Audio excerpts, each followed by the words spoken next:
Welcome back to the deep dive. Okay, let's kick things off with a question for you listening. How do you define yourself? Like, what's your automatic response when someone asks, how are you? Do you ever find yourself saying, oh, I am good, or maybe I am busy, or even sometimes, ugh, I am tired, or I am broke? It's really interesting, isn't it? Those everyday I am statements, they feel pretty harmless. But the Mystical Abundance blog, which is our source material for this deep dive, suggests they might be doing a bit more than just describing how you feel right now. They can kind of subtly trap us, actually, by making these temporary states into our identity. We end up, well, objectifying ourselves, collapsing who we really are into these, passing conditions.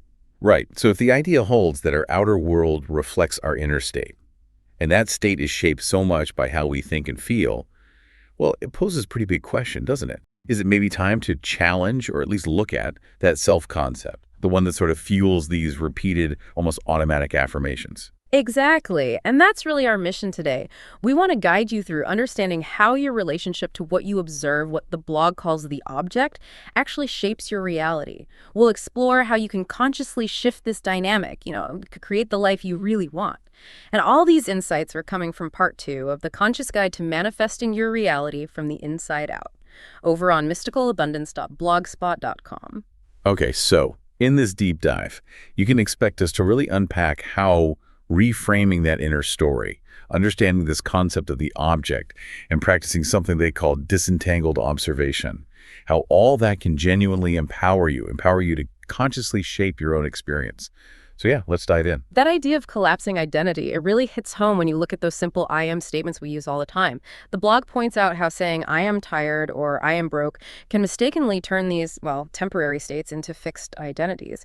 You end up identifying as the tiredness or as the lack instead of just recognizing them as experiences that are moving through your awareness, like clouds passing in the sky, perhaps. And this is where the shift comes in, because the material offers a really transformative alternative. Instead of I am tired, what if you thought or even said, I am restoring? Or maybe I am energized, or if I am broke feels familiar, imagine leaning into something like I am aligning with abundance, or I am becoming financially empowered. Yeah, and the key thing here is these aren't just, happy slogans or wishful thinking. They're framed as real invitations to consciously unhook your identity from the known past and the sort of predictable future. They help you realign with the infinite potential of the unknown, shifting your focus away from the limitation and towards, possibility. Okay, so this reframing of identity, it really connects back to something we touched on in part 1, which is understanding the subject. Just a quick reminder for everyone.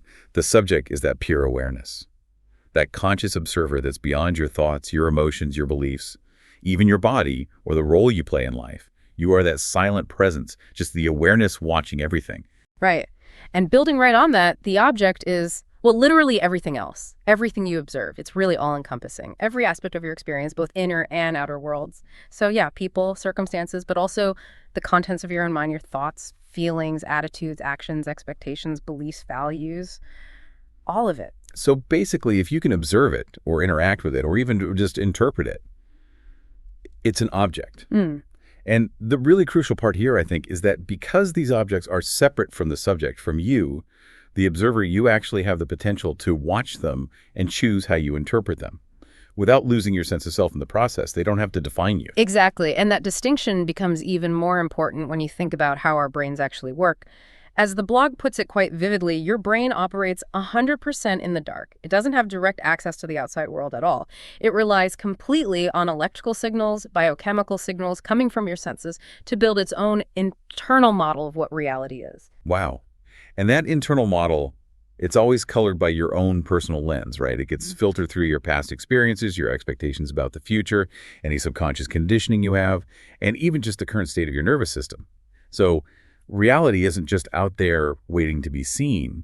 It's actively being constructed inside you. And that's why, when you're stressed, certain objects or even just the state they're in can be interpreted as threats, even when there's no actual danger. We've all had that feeling, right? Rushing, convinced you forgot something vital, then finding it was right there. Understanding this mechanism is so key to cultivating awareness. It allows you to sort of step back, recognize these interpretations and maybe reinterpret them, move away from unnecessary stress. Yeah, and the mystical abundance material uses this really great analogy here. It helps tie it all together.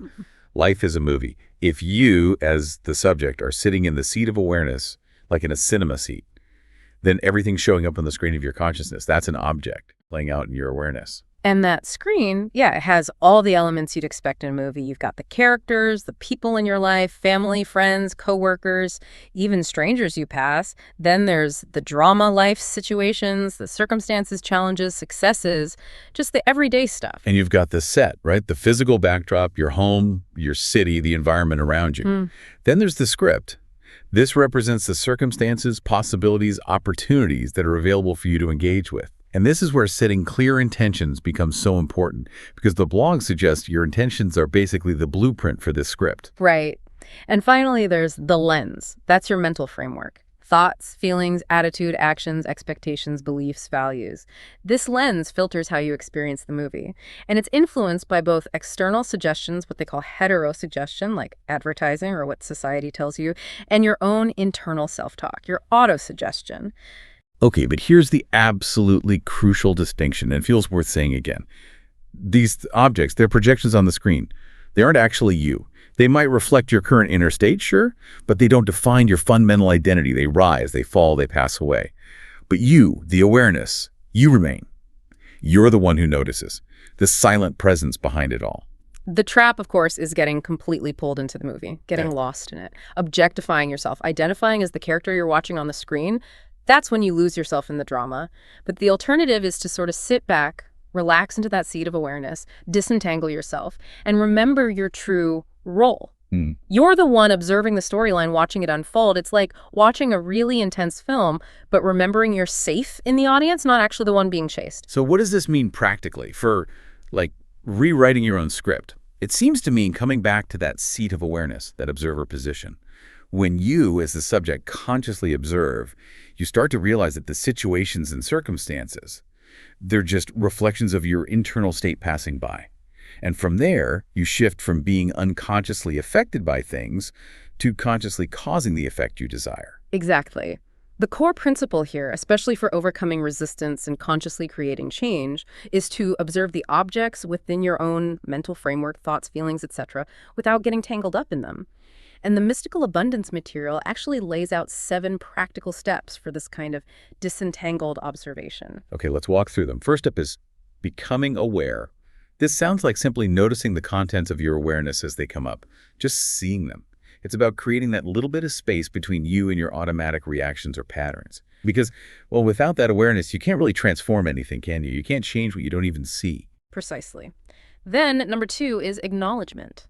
This means fully acknowledging what you observe, your thoughts, your feelings, maybe certain behaviors without denying them, or justifying them, or exaggerating, or minimizing, or blaming others.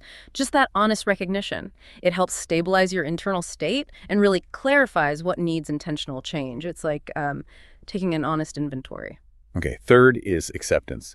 Now, this sounds tricky. It means allowing your current experience to be exactly as it is, without fighting it or judging it.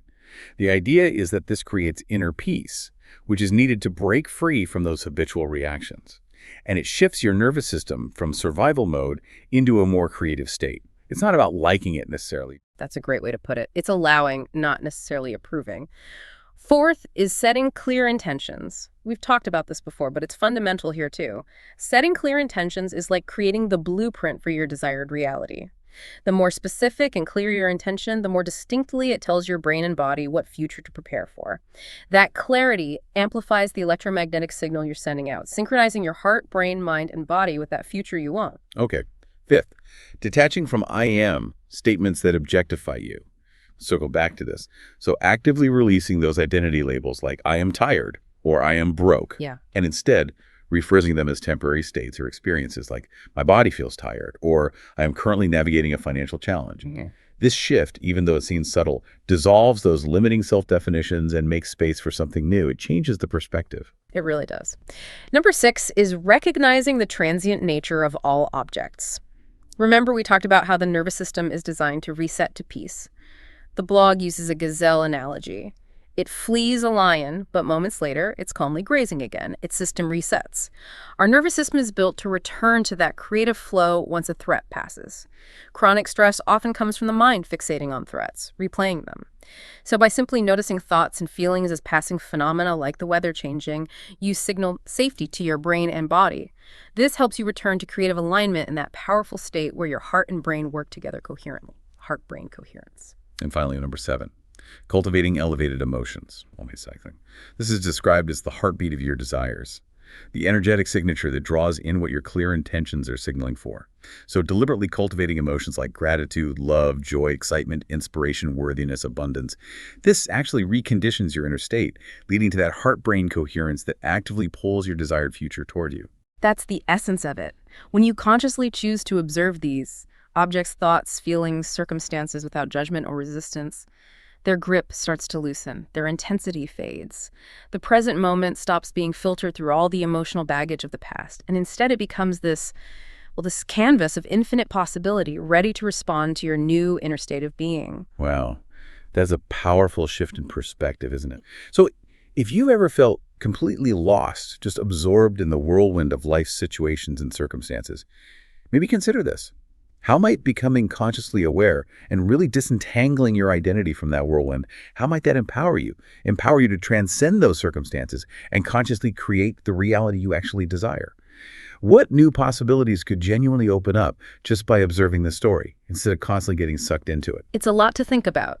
We've really unpacked the subject and the object today. And in the next article from this series, which we'll cover next time, we'll dive into the state.